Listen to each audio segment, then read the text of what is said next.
नाम जूम कर ले थोड़ा। किसी व्यक्ति, वस्तु, स्थान, भाव आदि के नाम को संज्ञा कहेंगे। संज्ञा के हमने कितने भेद किए? 3। व्यक्तिवाचक, जातिवाचक और भाववाचक। व्यक्तिवाचक संज्ञा से किसी विशेष व्यक्ति का बोध होगा और जातिवाचक संज्ञा से किसी व्यक्ति, वस्तु, स्थान आदि जातीय समूह का बोध होगा और भाववाचक संज्ञा से गुण, दोष, अवस्था आदि का बोध होगा। अगर मान लो कोई शब्द दिया जाए और उससे पूछा जाए इसमें कौन सी संज्ञा है, जिसको काउंट करने पर एक आएगा तो कौन सी होगी? व्यक्तिवाचक संज्ञा, और जिसको काउंट करने पर एक से ज्यादा आएगा तो कौन सी होगी? जातिवाचक संज्ञा, और जिसे काउंट नहीं किया जाएगा वो कौन सी होगी? भाववाचक संज्ञा।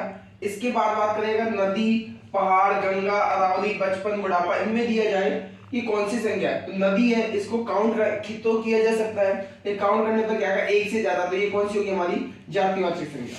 अगर पहाड़ की बात की जाए तो इसे भी काउंट किया जाएगा और इसे काउंट करने पर एक से ज्यादा होगा तो कौन सी आएगी? जातिवाचक संज्ञा। गंगा को काउंट किया जाएगा तो काउंट करने पर क्या आएगा? एक ही आएगा, इसलिए कौन सी होगी? व्यक्तिवाचक संज्ञा। अरावली की बात करें, इसको भी काउंट किया जा सकता है तो ये भी काउंट करने पर कितना आएगा? एक, तो कौन सी? व्यक्तिवाचक संज्ञा। बचपन को काउंट नहीं किया जा सकता, इसलिए कौन सी होगी? भाववाचक संज्ञा। बुढ़ापा, इसको भी काउंट नहीं किया जाएगा, इसलिए कौन सी होगी? आपके भाववाचक संज्ञा। इसके बाद नेक्स्ट टॉपिक है आपका सर्वनाम। सर्वनाम की बात की जाए तो सर्वनाम का मतलब होता है सबका नाम, और सर्वनाम के भेदों की बात की जाए कि सर्वनाम कितने प्रकार के होते हैं, तो सर्वनाम होते हैं 6 प्रकार के। एक तो पुरुषवाचक, एक है आपका प्रश्नवाचक, एक है आपका निजवाचक, एक है आपका संबंधवाचक, एक निश्चयवाचक, एक है आपका निश्चयवाचक और एक है आपका अनिश्चयवाचक। इनकी बात की जाए पुरुषवाचक सर्वनाम, तो जिस सर्वनाम शब्द का प्रयोग बोलने वाले के लिए, कहने वाले या सुनने वाले के लिए किया जाएगा तो वो कौन सा कहलाएगा? आपका पुरुषवाचक कहलाएगा। और पुरुष अगर पूछे जाए कि व्यक्तिवाचक जो संज्ञा है इसके अलावा प्रयुक्त होने वाले सर्वनाम कौन से कहलाएंगे, तो वो भी कौन से कहलाएंगे? आपके पुरुषवाचक। और पुरुषवाचक सर्वनाम ये कितने प्रकार का होगा? 3 होगा। एक तो प्रथम पुरुषवाचक, मध्यम पुरुषवाचक और कौन सा होगा? उत्तम पुरुष। उत्तम पुरुष होगा बोलने वाला के लिए प्रयोग होगा, मध्यम पुरुष होगा सुनने वाले के लिए, और प्रथम पुरुष का दूसरा नाम क्या? अन्य पुरुष के नाम से भी इसे जाना जाता है। और ये किसी जिसके बारे में बात की जा रही है, जिसके बारे में बात की जा रही है उसके लिए प्रयोग होगा। इसके बाद बात करें प्रश्नवाचक सर्वनाम की, तो जिन सर्वनाम शब्दों का प्रयोग किसके लिए? प्रश्न पूछने के लिए किया जाएगा, वो कौन सा कहलाएगा? आपका प्रश्नवाचक सर्वनाम कहलाएगा।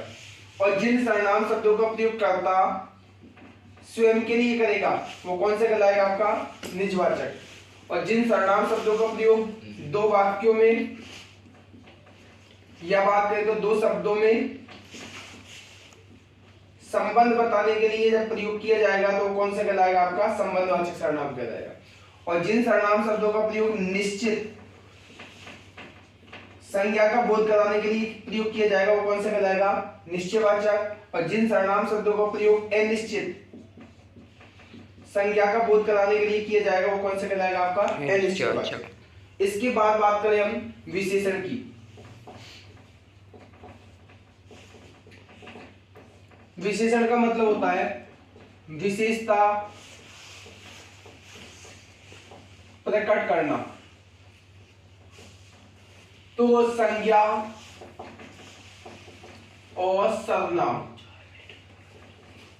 की विशेषता बताने वाले शब्दों को विशेषण कहते हैं। यानी संज्ञा और सर्वनाम की जो भी शब्द विशेषता बताएगा वो क्या कहलाएगा? विशेषण कहलाएगा। और विशेषण की बात की जाए तो विशेषण कितने प्रकार के हैं? 4 प्रकार के। एक तो है आपका सार्वनामिक, गुणवाचक, संख्यावाचक और परिमाणवाचक। सार्वनामिक विशेषण की बात करें तो जो भी सर्वनाम शब्द, जो सर्वनाम शब्द किससे पहले? संज्ञा से पहले, किससे पहले?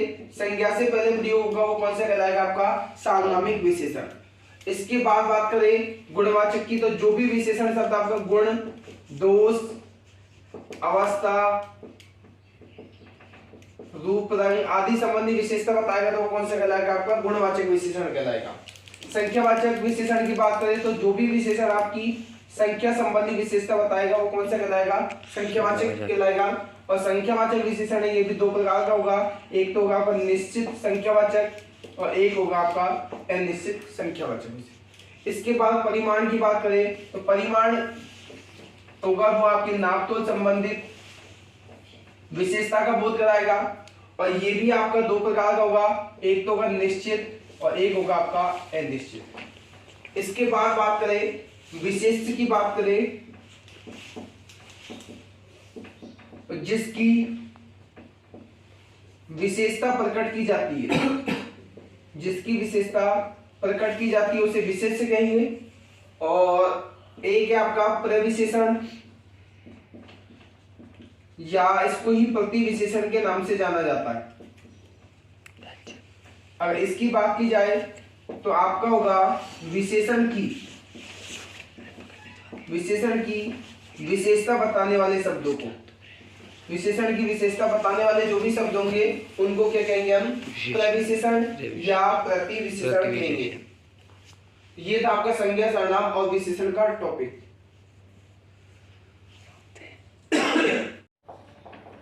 वचन, कारक और क्रिया का कोई प्रभाव नहीं पड़ता है, वो क्या कहलाते हैं, आपके अव्यय कहलाते हैं। और अव्यय की बात की जाए तो ये भी कितने प्रकार के होते हैं, 4 प्रकार के।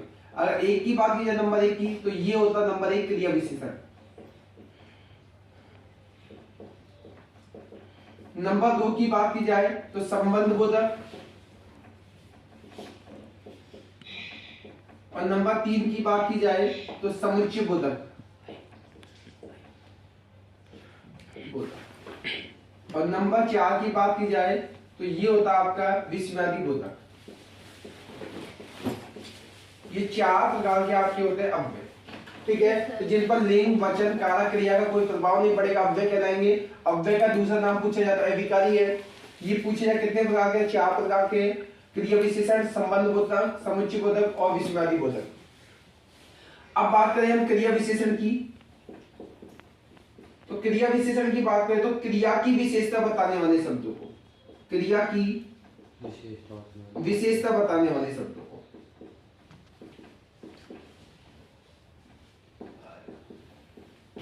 बताने वाले शब्दों को क्रिया विशेषण कहेंगे। और क्रिया विशेषण की बात की जाए तो क्रिया विशेषण भी कितने प्रकार के होते हैं, 4।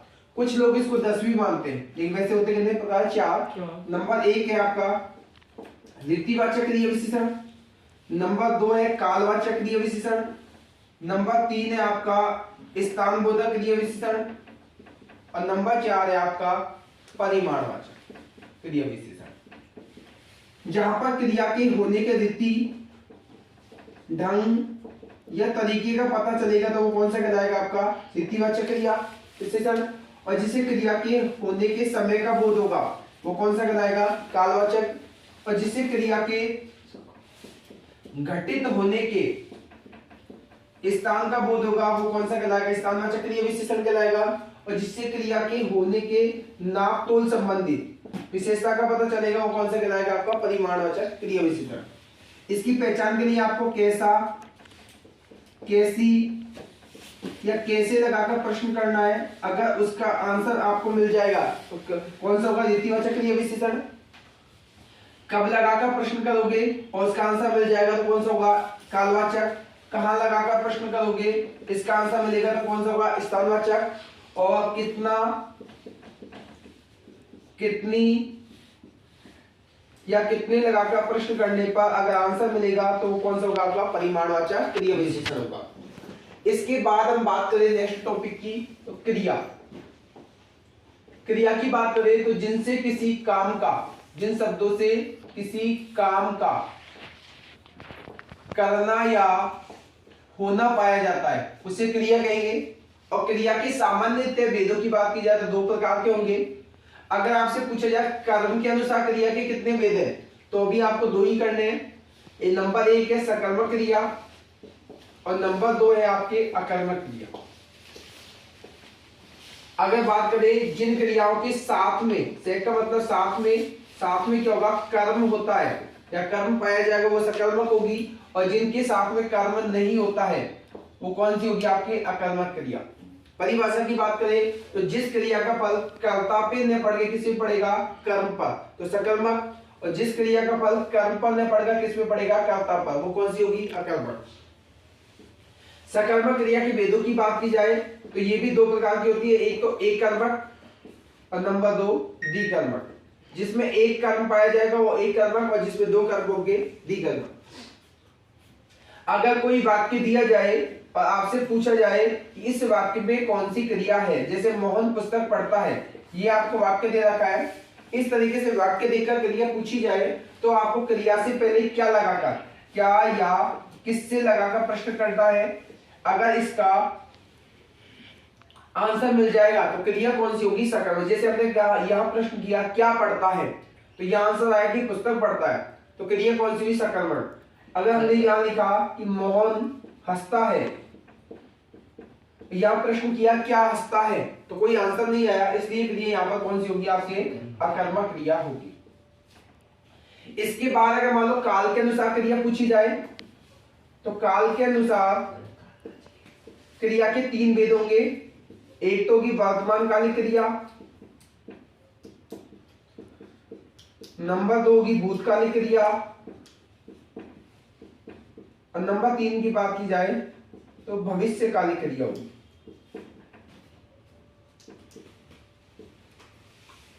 तो ये काल के अनुसार क्रिया के 3 भेद है। नेक्स्ट हम बात करें अन्य भेद की बात की जाए तो क्रिया के अन्य भेद में हमारे 5 है। इनकी बात करें, एक तो है आपके पूर्वकालिक क्रिया, इसकी बात करें तो जो क्रिया पहले समय में पूर्ण हो जाए और उसमें क्या कर या करके जुड़ा हो, तो वो कौन सी कहलाएगी, आपकी पूर्वकालिक क्रिया कहलाएगी। जैसे बालक गाकर पढ़ता है, तो यहां पर जो गाकर जो क्रिया की बात की जाए तो ये कौन सी कहलाएगी, आपके पूर्वकालिक क्रिया कहलाएगी। इसके बाद बात की जाए प्रेरणार्थक क्रिया,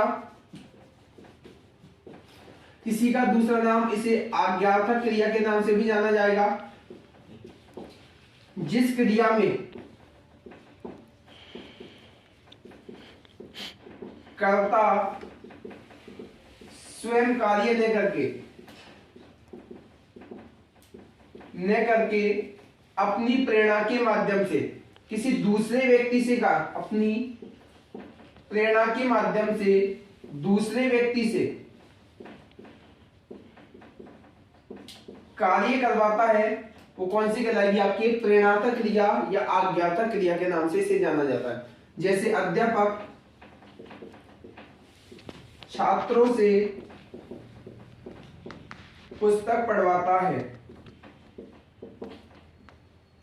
यहां बात करें तो यहां पर अध्यापक खुद कार्य नहीं करके किससे करवा रहा है, छात्रों से करवा रहा है, इसलिए कौन सी होगी, प्रेरणार्थक क्रिया होगी। इसके बाद बात की जाए नाम धातु क्रिया, इसकी बात की जाए तो संज्ञा, सर्वनाम और विशेषण। संज्ञा, सर्वनाम और विशेषण में प्रत्यय जोड़कर जो क्रिया बनाई जाएगी वो कौन सी कहलाएगी, आपके नाम धातु क्रिया कहलाएगी। जैसे बात करें बाप, तो बाप से क्या बना रहा, बत्ती आना, इस तरीके से। इसके बाद बात की जाए संयुक्त क्रिया की, तो 2 क्रियाओं के योग से बनने वाली जो क्रिया होगी वो कौन सी कहलाएगी, आपके संयुक्त क्रिया कहलाएगी। इसके बाद बात की जाए सहायक क्रिया की, तो सहायक क्रिया वो होगी जो मुख्य क्रिया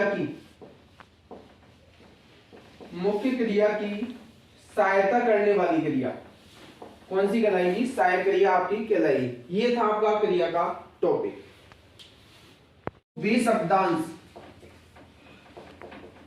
जो शब्द या धातु के आरंभ कह दो या प्रारंभ में कह दो या शुरू में जुड़कर अर्थ में कहलाते हैं परिवर्तन।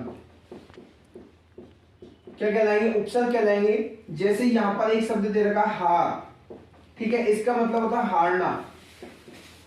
इसी के आगे हमने आ उपसर्ग जोड़ दिया, आ प्लस आहार, हार गया तो क्या हो गया, आहार। आहार का मतलब क्या हो गया, भोजन। उसी प्रकार से वही शब्द था हार, आगे हमने प्र उपसर्ग जोड़ा तो क्या बन गया, प्रहार। इसी प्रकार से हार शब्द है, इसके आगे हमने वी जोड़ा तो क्या हो गया, विहार। तो इस प्रकार से उपसर्ग जो शब्द है धातु के पहले जुड़कर अर्थ में कहलाएंगे परिवर्तन, उपसर्ग कहलाएंगे। उपसर्ग की बात की जाए तो उपसर्ग मुख्य रूप से कितने प्रकार के होते हैं, 3 प्रकार के। एक तो आपके हिंदी के उपसर्ग, एक है आपके संस्कृत के, और एक है आपकी विदेशी भाषा की। यह बात की जाए हिंदी के उपसर्गों की संख्या वैसे 18 होती है, संस्कृत के उपसर्गों की संख्या 22 होती है, और विदेशी भाषा के उपसर्गों को 2 भागों में बांटा गया है, एक तो उर्दू के उपसर्ग और दूसरे अंग्रेजी भाषा के उपसर्ग। या तो प्रश्न यहां से पूछा जाएगा, या फिर आपको कोई शब्द दिया जाएगा और उस शब्द में पूछा जाएगा इसमें कौन सा उपसर्ग है। जैसे आपको ये दे दिया अनुज, अब पूछा जाएगा अनुज में कौन सा उपसर्ग है। जब भी उपसर्ग की बात की जाएगी तो शब्द के कारण में पहले, तो यहाँ पे कौन सा हो जाएगा आपका अनु। इसके बाद बात की जाए नेक्स्ट टॉपिक प्रत्यय की, तो प्रत्यय वो होते हैं वे शब्दांश जो वही शब्द, या बात की जाए तो धातु के कहां जुड़कर, अंत में जुड़कर अर्थ में कहलाएंगे, परिवर्तन लाएंगे, प्रत्यय कहलाएंगे। और प्रत्यय की बात की जाए तो प्रत्यय होते हैं हमारे 2 प्रकार के हिंदी में, ध्यान रखना। एक तो होता है कृत, जिसे ही दूसरा नाम कृदंत के नाम से भी जाना जाता है, और सेकंड प्रत्यय है आपका तद्धित। कृत या कृदंत जो प्रत्यय ये तो जुड़ता है धातु में, और तद्धित जो जुड़ेगा कहां जुड़ेगा, शब्द में। तो आपसे पूछा जाए कि वे प्रत्यय जो धातु या क्रिया के अंत में जुड़कर उसके अर्थ में परिवर्तन लाते हैं, कौन से प्रत्यय कहलाएंगे, कृत या कृदंत। और जब भी शब्द की बात की जाए तो तद्धित होंगे, चाहे आपको कंफ्यूज करने के लिए वो संज्ञा शब्द कह दे या सर्वनाम शब्द कह दे या विशेषण शब्द में जो भी प्रत्यय जोड़कर बनाए जाएंगे वो कौन से कहलाएंगे, आपके तद्धित। इसके बाद बात की जाए तो आपको कोई शब्द दिया जाए, जैसे आपको दे दिया मोहित दे दिया, और आपसे पूछा जाए इसमें कौन सा प्रत्यय है, तो इसमें कौन सा हो जाएगा, इत हो जाएगा। जैसे आपको दे दिया या नैतिक दे दिया, नैतिक में कौन सा प्रत्यय, तो नैतिक में कौन सा हो जाएगा, इक। इस तरीके से आपको प्रत्यय पूछा जाएगा। इसकी बात की जाए तो 2 या 2 से अधिक पदों या शब्दों के संयोग को समास कहा जाता है। और समास की बात की जाए, समास कितने प्रकार के होते हैं, तो समास होते हैं 6 प्रकार के सामान्य। बात की जाए एक तो है आपका अव्ययीभाव, नंबर 2 की बात की जाए तत्पुरुष समास, नंबर 3 की बात की जाए तो द्वंद्व समास, नंबर 4 की बात की जाए तो बहुब्रीहि समास। इसके बाद नंबर 5 की बात की जाए तो कर्मधारय समास, और नंबर 6 की बात की जाए तो आपके द्विगु समास। ये समास के 6 भेद है। इनको याद करने के लिए पहले भी हमने बता दिया था कि अंता की दादी बोली, ठीक है। अव्ययीभाव समास, तत्पुरुष समास, कर्मधारय, द्वंद्व समास, द्विगु समास और वैसे बहुब्रीहि समास। यहां बात करें अव्ययीभाव समास की, तो पदों की प्रधानता के आधार पर बात की जाए तो सबसे पहले हम बात करें पूर्व पद। जिस समास में पूर्व पद कह दो या पहला पद कह दो या प्रथम पद कह दो की प्रधानता होगी वो कौन सा कहलाएगा, आपके अव्ययीभाव समास कहलाएगा। और जिस समास में उत्तर पद या दूसरे पद की प्रधानता होगी वो कौन सा कहलाएगा, आपके तत्पुरुष समास। और जिस समास में दोनों पदों की या फिर कहा जाए तो उभय पद की जब प्रधानता होगी तो वो कौन सा कहलाएगा, द्वंद्व समास। और जिस समास में अन्य पद की प्रधानता होगी वो कौन सा कहलाएगा, बहुब्रीहि समास। और जिस समास का पहला पद विशेषण विशेष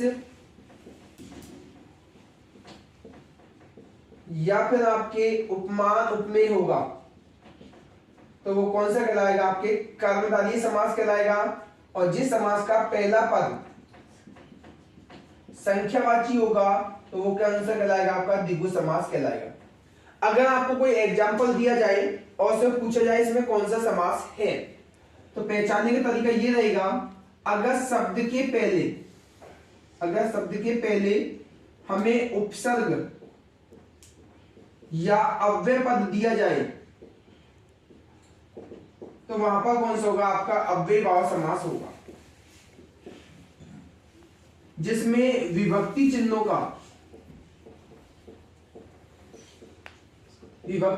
का लोप होगा, वो होगा आपका तत्पुरुष समास।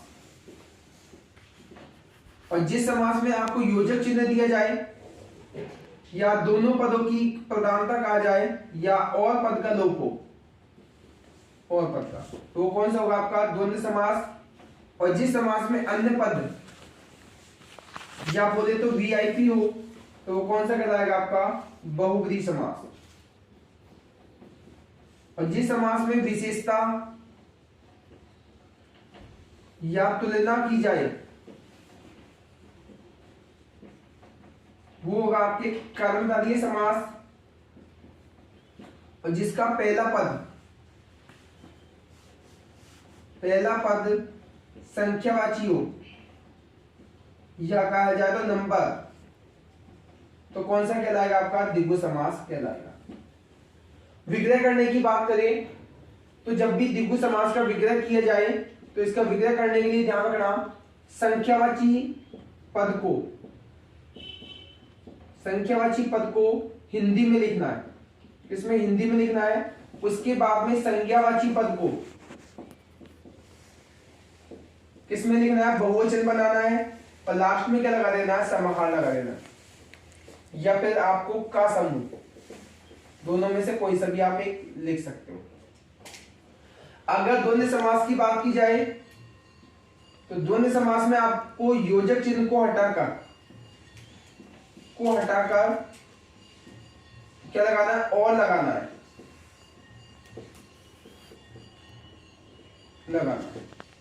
या कहा जाए तो इसको इस तरीके से भी लिख सकते हैं हम, प्रथम पद, इसके बाद में और, इसके बाद में दूसरा पद।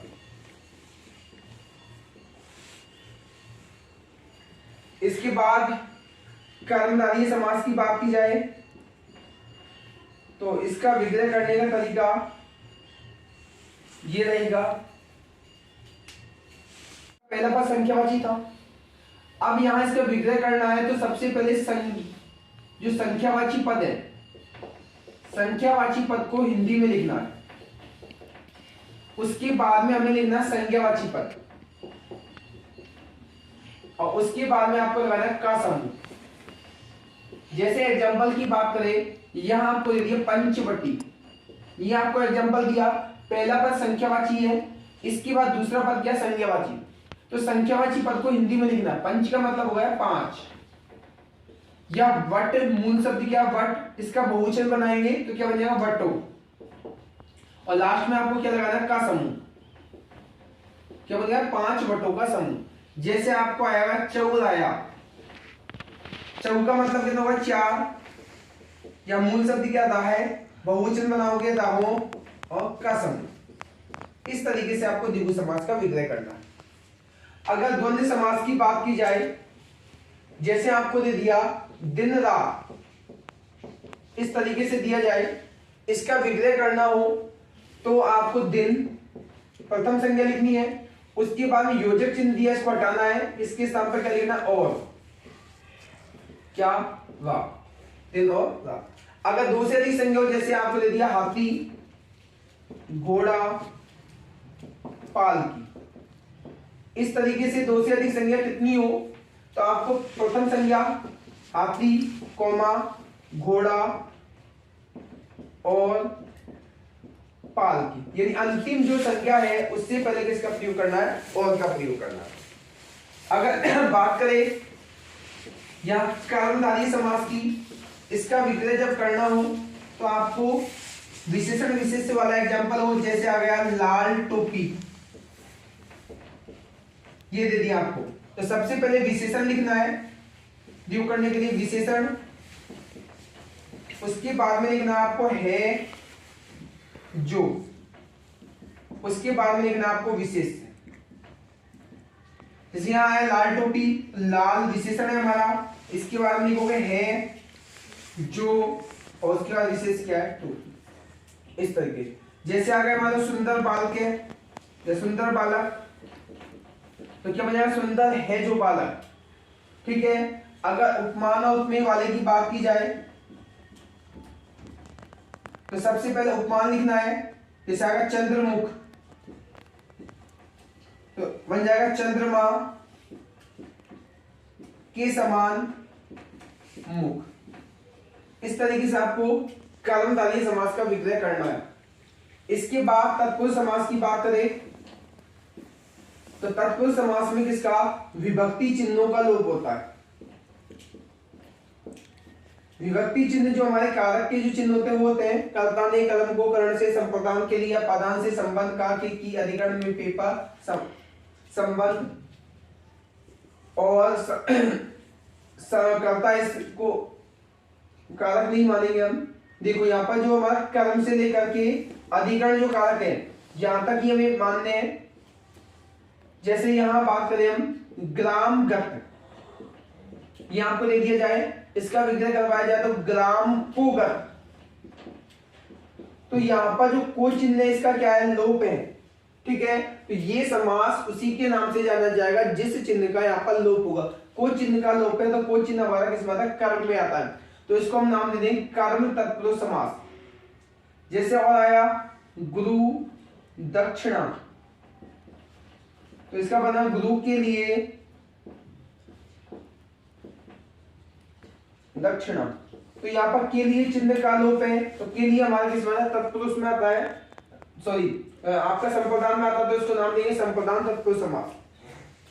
जैसे आप बोलिए राजपुत्र, तो यहां बन जाएगा आपका राजा का पुत्र, ये आपका कौन सा हो जाएगा, वही संबंध तत्पुरुष समास में। इसके बाद नेक्स्ट की बात करें अव्ययभाव। अव्ययभाव, तो अव्ययभाव समास का जो पहला पद है या तो उपसर्ग होगा या क्या होगा, अव्यय होगा। जैसे बात करें यथाशक्ति, तो इसका विग्रह जब करना है तो संज्ञावाची पद को पहले लिखना है, और संज्ञावाची पद को पहले लिखना है, उपसर्ग और अव्यय जो पद हो उसको बाद में लिखना है। ये हमने लिखा शक्ति पहले दिया, संज्ञावाची शब्द है तो शक्ति को लिखा, और यथा के स्थान पर आपको लिखना के अनुसार, क्या बन जाएगा, शक्ति के अनुसार। जैसे आपको दे दिया यथा विधि, तो विधि के अनुसार, यथा मति तो मति के अनुसार। अगर प्रति से संबंधित कोई एग्जाम्पल हो, जैसे आपको दे दिया प्रतिपल, तो आप इसका विग्रह दो तरीके से कर सकते हैं, या तो प्रति के स्थान पर लिखो हर, और संज्ञावाची पद को वैसे कर सकते लिखो हर पल, या फिर आप इसको इस तरीके से कर सकते हैं, संज्ञावाची पद को दो बार भी लिख सकते हैं, पल पल। ठीक है, अगर आपको ला, बे, ना, इनमें से कोई उपसर्ग दिया हो तो उसका जब विग्रह करना हो, जैसे आपको दे दिया बेईमान, तो इसका विग्रह करना है तो इन पदों के स्थान पर लगा दो बिना, इसके बाद लिख दो संज्ञावाची पद, और उसके बाद लिख दो के। बेईमान का क्या मिलेगा, बे के स्थान पर लिख दिया हमने बिना, ईमान के। जैसे अगर लाइलाज, तो बिना इलाज के, ना पसंद आ गया तो बिना पसंद के, इस तरीके से। इसके बाद बात करें हम यहाँ बहुब्रीहि समास की। इसकी बात करें तो बहुब्रीहि समास में अन्य पद की प्रधानता होती है। जैसे आपको दे दिया दशानन दे दिया, तो सबसे पहले यहां पर भी पहला प्रथम पद लिखना है, उसके बाद में लिखना है, उसके बाद में दूसरा पद, और उसके बाद में जिसका जिसकी जिसके प्रयोग करना है।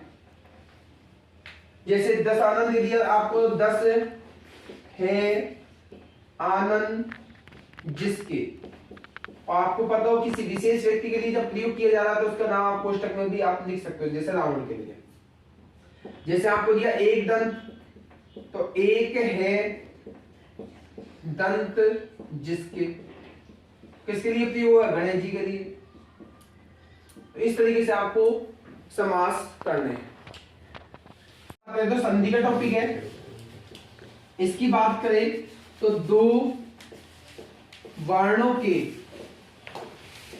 परस्पर मेल से जो विकार उत्पन्न होगा, ठीक है, उसे हम क्या कहेंगे, संधि कहेंगे, ठीक है। और यहाँ संधि की बात की जाए, संधि के भेद के तो तीन होंगे, स्वर संधि, व्यंजन संधि और नंबर 3 है हमारी विसर्ग संधि। यहां बात की जाए तो स्वर प्लस स्वर, यानी स्वरों के मध्य में होने वाली संधि को स्वर संधि कहेंगे। और व्यंजन के बाद में व्यंजन हो या व्यंजन के बाद में क्या हो, स्वर हो, तो व्यंजन के स्थान पर जो भी परिवर्तन होगा वो संधि कौन सी कहलाएगी, व्यंजन संधि। और विसर्ग के बाद में स्वर या व्यंजन आने पर विसर्ग के स्थान पर जो भी परिवर्तन होगा वो कौन सी कहलाएगी, आपके विसर्ग संधि। अब यह जो स्वर संधि है इसके मुख्य रूप से 5 भेद है। नंबर 1 की बात करें तो यण संधि है, नंबर 2 की बात करें अयादि संधि, नंबर 3 की बात करें तो गुण संधि, नंबर 4 की बात करें तो वृद्धि संधि और नंबर 5 की बात की जाए तो आपके दीर्घ संधि। इनको पहचानने के तरीके की बात कर लेते हैं हम। तो जब भी आपको कोई अधूरा वर्ण दिया हो उसके बाद में आपको ये, वे, रे और ले, इनमें से कोई सा वर्ण आएगा तो संधि कौन सी होगी, आपकी यण संधि। जैसे हम बात करें प्रत्येक आपको दिया हुआ है, यह अधूरा वर्ण है, इसके बाद में क्या दिया हो, ये, तो यण संधि। जैसे मध्वरी है, इस तरीके से। अगर आपको अयादि संधि की बात की जाए तो 3 वर्णों का शब्द हो अधिकांश है और बीच में क्या है, ये या फिर क्या है, वे है, तो कौन सी होगी, अयादि संधि होगी। जैसे आपको दे दिया पवन, 3 वर्णों का शब्द है, बीच में क्या है, वे। जैसे आपको दे दिया नायक, गायक, तो ये सारे कौन से आएंगे, अयादि संधि। अगर बात करें गुण संधि की पहचाने के तरीके, दूसरे या तीसरे वर्ण पर इसकी ए या ओ की मात्रा हो या फिर शब्द के लास्ट में ऋषि का साउंड आए तो कौन सी होगी, गुण संधि। जैसे बात करें गणेश, महेश, नरेश, महेंद्र, धर्मेंद्र या देवर्षि, राजऋषि, ब्रह्मऋषि, ये सारे किसमें आएंगे, हमारे गुण संधि के अंदर।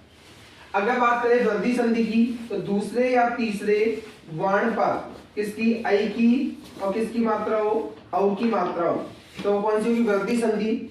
जैसे बात करें सदैव, तथैव आदि। दीर्घ संधि की बात करें, शब्द के बीच में आ, बड़ी ई, बड़ा ऊ और बड़ी री, इनकी जब क्या आएगी, मात्रा आएगी तो कौन सी होगी, दीर्घ संधि होगी। जैसे विद्यालय, देवालय आदि।